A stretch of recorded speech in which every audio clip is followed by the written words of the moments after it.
Colourbox Studio's Disposable camera project encourages participants to find space for creativity in their everyday lives.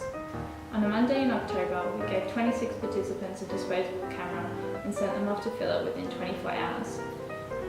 We then took care of the developing, printing and installation of photos on our walls.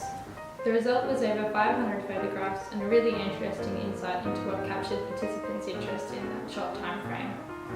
Colourbox Studio is presenting the Disposable Camera project for the second time next month. Register to pick up a camera on Saturday the 7th of December, drop it off on Sunday the 8th, and we'll take care of the rest. The result will be exhibited at an opening on Thursday the 12th of December alongside the Nicholson South pop-up market. Can't wait to see your photos.